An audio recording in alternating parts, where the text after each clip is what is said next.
Alors, on va discuter ensemble avec Diego de son parcours aujourd'hui. Mais Archie, j'aimerais bien quand même qu'on ait un petit résumé du jour. Parce que j'ai annoncé qu'il y avait eu du lourd, que les Français avaient été bons, qu'il y avait eu des vagues.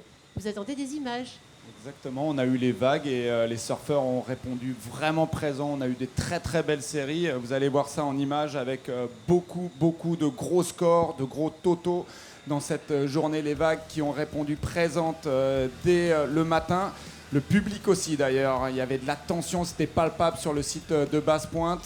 Et on a commencé sur les chapeaux de roue avec une série 1 où c'est le Brésilien Jesse Mendes qui a pris le meilleur sur son compatriote Alan Donato et qui a éliminé une des grosses têtes de série, Brett Simpson. Regardez ce surf léché, backside, et ça frappe fort dès la première série avec ce 6-33.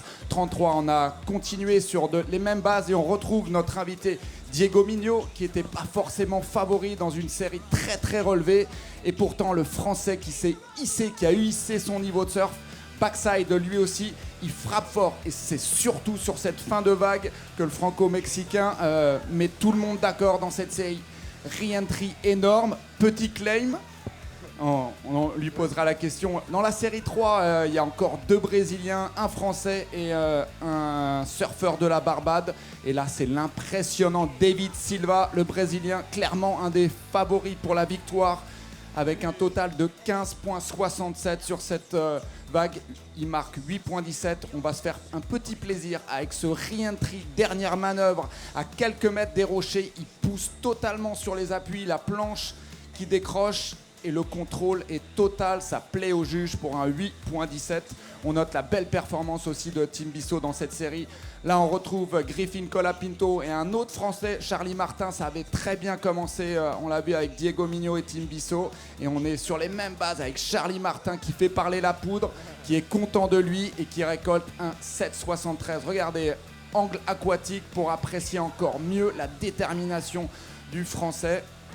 On poursuit avec une série 5 qui a été un peu plus lente celui qui a le mieux tiré son épingle du jeu, c'est Lucas Messinas Novarro, le surfeur péruvien qui score un 6,67 avec cet enchaînement de quarts. Bonne lecture de vague, bon choix de vague, et ça le permet de s'extirper de cette série piège où il y avait un peu moins de fréquence dans les vagues.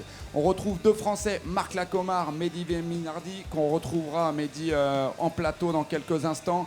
Et c'est Vasco Ribeiro, la puissance portugaise, le surfeur de Cascais qui met tout le monde d'accord, notamment sur ce re-entry. Regardez, il flotte absolument sur la crête, la ligne de la lèvre, et c'est de toute beauté, ça plaît au juge et ça lui permet de récolter un 7,50.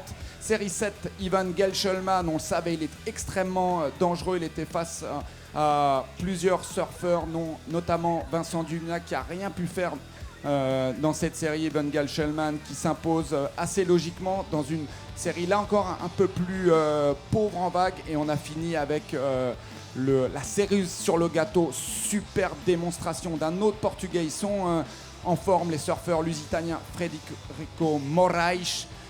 Regardez, je vous laisse apprécier ce surf très enroulé et une puissance. Il sait doubler son surf d'élégance et de puissance avec un surf vraiment sur le rail.